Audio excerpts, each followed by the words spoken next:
Para empezar, te voy a lanzar una pregunta muy directa. ¿Tú tienes claro cuándo pedir una gastroscopia en un paciente con dispepsia? Si lo tienes claro, me alegro muchísimo porque yo después de leerme la literatura, la verdad es que no sé si estoy mejor o peor que antes. No lo tengo absolutamente nada claro. Y me voy a explicar. Voy a empezar definiéndote exactamente qué es esto de dispepsia funcional. Y para ello te voy a compartir pantalla para hablar de esto que es el último documento de consenso, que lógicamente, como hago siempre, te dejaré la referencia abajo para que tú lo consultes. Y fíjate que en este documento de consenso, ya en el primer párrafo de esta guía, nos habla de la definición de dispepsia funcional y nos dice que se define como la presencia de síntomas recurrentes en el epigastrio en ausencia de enfermedad orgánica. Esta frase ya de por sí implica que obligatoriamente tendríamos que pedir una gastroscopia en todos los pacientes con dispepsia funcional o que estableciéramos el diagnóstico de dispepsia funcional. Este documento, de manera muy inteligente, en el Statement 5.1, que es donde trata exactamente el tema de la necesidad de hacer una gastroscopia en estos pacientes, va a matizar lo siguiente, y te lo voy a poner aquí para que lo veas. Lo que nos dice es que la presencia de dispepsia funcional implicaría ya el haber realizado una gastroscopia para descartar patología orgánica. Pero también nos dice que no en toda la población. De hecho, nos habla que todas las guías de consenso, todas las guías de práctica clínica relacionadas con la dispepsia funcional, hablan que el punto de corte o la edad inicial en la que deberíamos plantearnos como primera opción realizar una gastroscopia va de entre los 45 y los 60 años. A partir de ahí en adelante sería de primera elección por el riesgo o la presencia de neoplasia realizar una gastroscopia para descartarla. Lo que nos dice es que en población joven no sería necesario realizar una gastroscopia por debajo, entendemos, de los 45-50 años, no sería necesario realizar una gastroscopia como primera medida, sino que habría que hacer, por un lado, un tratamiento empírico de Helicobacter pylori y valorar respuesta, o también otras medidas como por ejemplo la retirada de antiinflamatorios no esteroideos si es que el paciente los está tomando, o el tratamiento crónico con IVPs, tratamiento digamos de 2, 4, 8 semanas con IVPs y reevaluar respuesta. Es cierto que aquí la guía nos habla o este documento, de los síntomas de alarma. Nos dice que si los pacientes van a tener síntomas de alarma, sí o sí vamos a tener que pedirles una endoscopia. Estos síntomas de alarma tradicionalmente no tienen demasiado peso específico como valor predictivo positivo de presencia de neoplasia. Pero ahora veremos que eso a lo mejor está cambiando también. ¿De acuerdo? O sea que esto sería, digamos, el marco en el que nos estamos moviendo. Nos movemos en un marco en el que la dispepsia es algo muy frecuente en la práctica clínica, el 20% de los pacientes vienen a consulta con dispepsia, que lógicamente no vamos a poderle pedir gastroscopia a todo el mundo porque entonces esto sería completamente inabordable, y necesitamos herramientas, necesitamos medidas que nos ayuden a decidir si a estos pacientes le pedimos endoscopia o a estos no.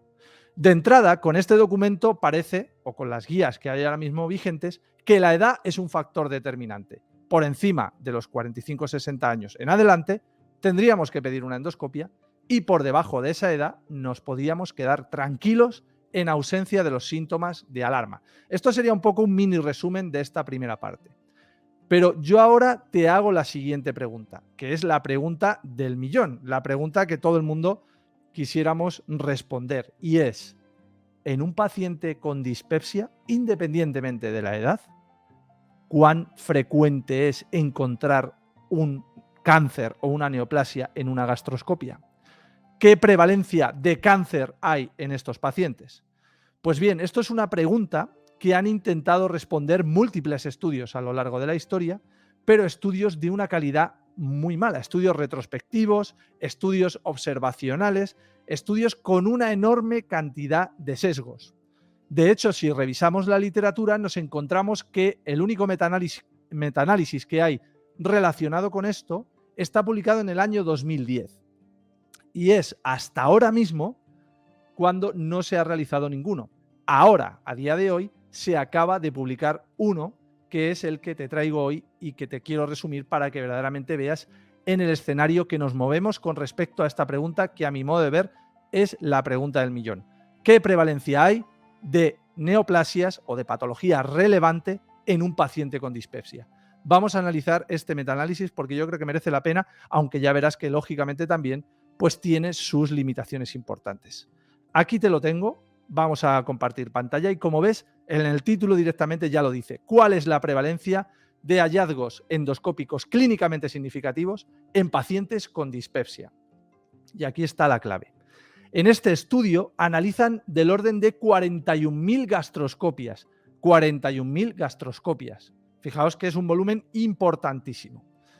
Y vamos a ver cuál es la patología más prevalente en pacientes con dispepsia cuando se les realiza una endoscopia. Y fíjate que la patología más prevalente es la esofagitis erosiva, con un porcentaje aproximado del 12%.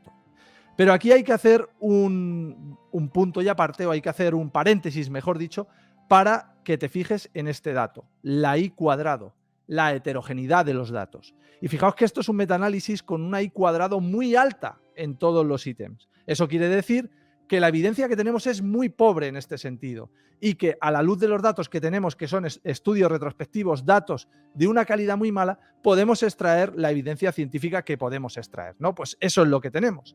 Y a este respecto, la esofagitis erosiva, no eosinofílica, que se me va la olla, la esofagitis erosiva tendría una prevalencia de un 12% en pacientes con dispepsia. El esófago de Barres un 0,6%, la úlcera péptica un 7,2%, la úlcera gástrica 2,7%, úlcera duodenal 3,3%, y fijaos en los datos de las neoplasias. Cáncer gástrico un 0,006% y un cáncer de esófago de un 0,12% de prevalencia. O sea, prevalencias muy, muy bajas en pacientes con dispepsia de manera global, sin tener en cuenta la edad. Con lo cual, fijaos que esto es ya revelador de la bajísima prevalencia de presencia de neoplasia en estos pacientes.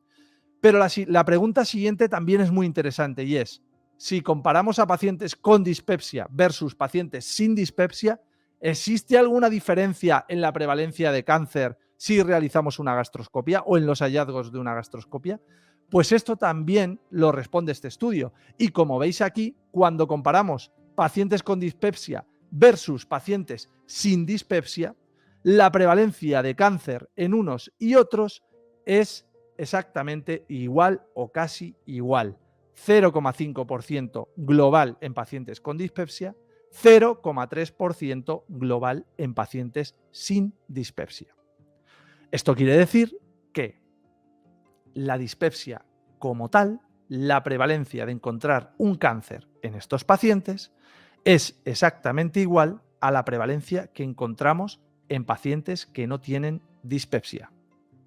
De modo que, nuevamente, el hecho de tener dispepsia no es en sí indicativo de realizar una gastroscopia. Con lo cual necesitamos más armas desde el punto de vista clínico que nos ayuden a cerciorarnos o a saber qué pacientes se van a beneficiar de esta prueba o qué pacientes no. Y a este respecto, yo me he ido por el tema de los síntomas de alarma. ¿Qué síntomas me cuenta el paciente? ¿Hay algún síntoma que me ayude a mí a diferenciar uno de otro? Bueno, pues hasta hace bien poco, había pocos estudios también, de hecho las guías clínicas, los estudios que referencian son del año 2006, 2007, es decir, hace un montón de años, y hay pocos estudios al respecto. Sin embargo, en el año 2020 se publica este estudio que te traigo aquí, que te voy a compartir para que lo veas, todo te lo dejaré abajo, las referencias para que lo puedas consultar, porque además este es de acceso abierto, con lo cual incluso hasta igual te cuelgo el enlace directamente. Y este es un estudio de Tailandia, donde analiza, también es un estudio de una cohorte de 4.000 pacientes, más de 4.000 pacientes, y llega a la conclusión de que en pacientes jóvenes, que verdaderamente son los que la guía no lo deja muy claro, los pacientes jóvenes que presentan los siguientes síntomas de alarma, habría que pedir una gastroscopia. ¿Y qué síntomas de alarma son? Coge ahí papel y lápiz.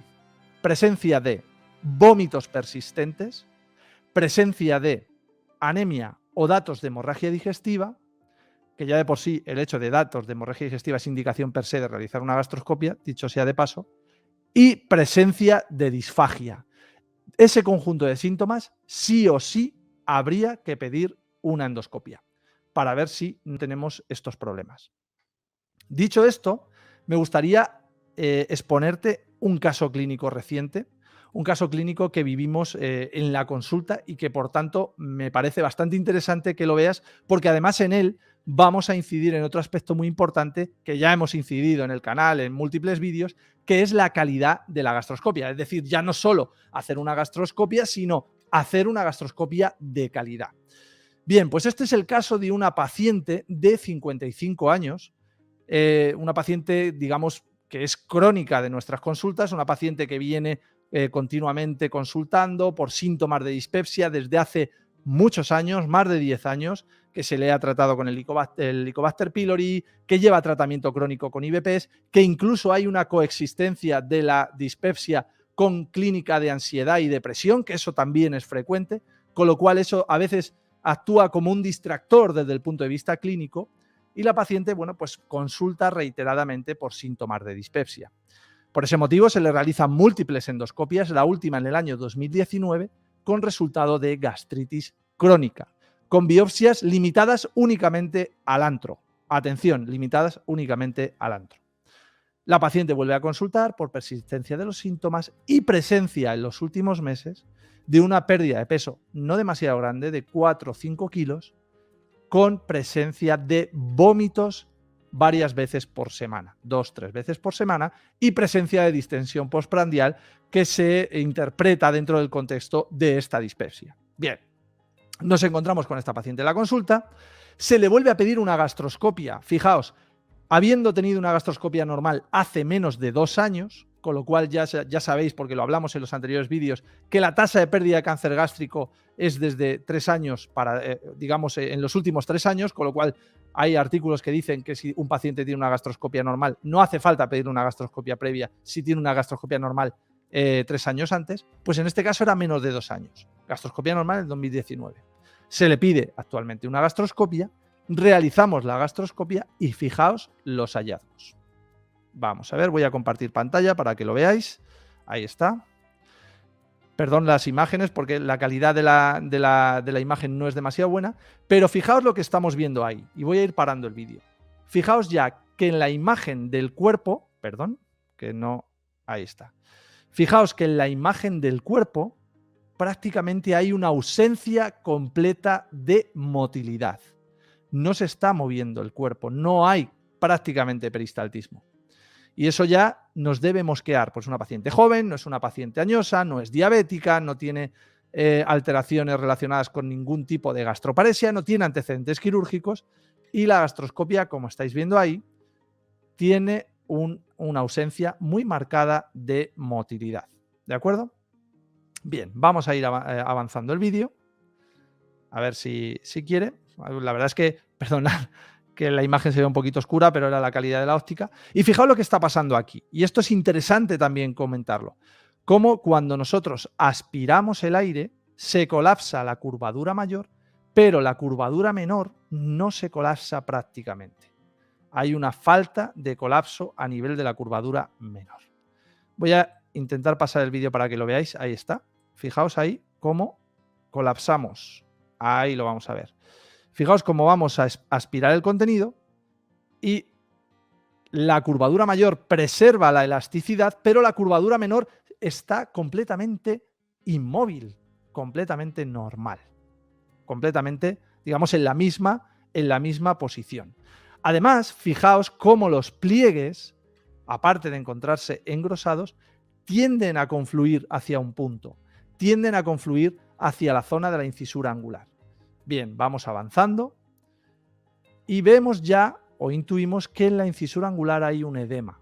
Hay una zona de edema un poco extraña. No vemos úlceras, no vemos ninguna alteración que nos llame poderosamente la atención, pero sí que estamos viendo una zona con un déficit digamos, con un edema, un déficit de foveolas de aspecto normal, lógicamente ausencia del patrón de vénulas colectoras y una confluencia de pliegues un tanto sospechosa. Ahí estamos haciendo retroflexión y ahí vemos además que existe una zona con una distorsión aparente en el patrón glandular. a nivel de la incisura angular. Ya sabéis por el curso de cromogástrica, el GDI, quien lo haya hecho y quien no, aquí abajo tenéis el enlace para poderos matricular, que el patrón en esta zona debería ser un patrón de glándulas fúndicas, un patrón de cuerpo, digamos, un patrón foveolar clásico. Y vemos que no es así, que aquí aparece un edema de foveolas, que aparece una congestión vascular muy importante, vista en este caso con iScan OE, y ahí veis cómo precisamente estas foveolas, acabo de parar el vídeo, son foveolas completamente aberrantes, son glándulas completamente no normales. No vemos claramente esa línea de demarcación, no vemos esa alteración del patrón vascular que nos marca el esquema del mes de AG, pero sí que no vemos un patrón foveolar clásico, un patrón foveolar típico. Esto, unido a la confluencia de pliegues, unido a la falta de elasticidad de la mucosa, nos hace sospechar que aquí hay algo. Y nos hace sospechar, o nos hace definir esto como una mucosa altamente sospechosa de ser una mucosa infiltrativa. Algo está infiltrando que está produciendo esta alteración. Aquí veis incluso que existe depósitos de sustancia blanca, también muy típico de tumores, como hablamos en el curso de cromogástrica, y claramente aquí está pasando algo. Lógicamente, biopsiamos esta alteración, cogimos múltiples biopsias y, desafortunadamente, el diagnóstico que nos llegó a la consulta fue de adenocarcinoma difuso, un adenocarcinoma en células en anillo de sello. Afortunadamente, a día de hoy el estudio de extensión es negativo, la paciente se está tratando, pero para que veáis cómo simplemente una paciente con dispepsia que presenta una serie de síntomas de alarma que hay que estar muy finos en la búsqueda dentro de la consulta, y luego posteriormente una endoscopia de calidad en la que vemos signos indirectos de infiltración como son ausencia de motilidad gástrica, confluencia de pliegues, edema de foveolas, estructuras digamos no normales dentro de la cromoendoscopia gástrica, nos han llevado a este diagnóstico. Así que, para terminar, la dispepsia sí o sí gastroscopia, pues depende. ¿De qué me puedo guiar yo? La edad es un arma, pero también estos síntomas de alarma que te he comentado antes. Así que nada más, me despido, nos vamos de vacaciones, con lo cual no tendremos vídeo hasta dentro de algunas semanas y espero que todo lo que te hemos comentado aquí te haya ayudado. No me voy sin recordarte que aún sigue abierto el curso de cromogástrica, el GDI Training, que ya lo hemos dicho anteriormente, y que aquí tienes el enlace si te apetece consultar el contenido y, por supuesto, si te apetece matricularte. Así que nada más y, como te digo siempre, nos vemos en el siguiente vídeo. ¡Chao!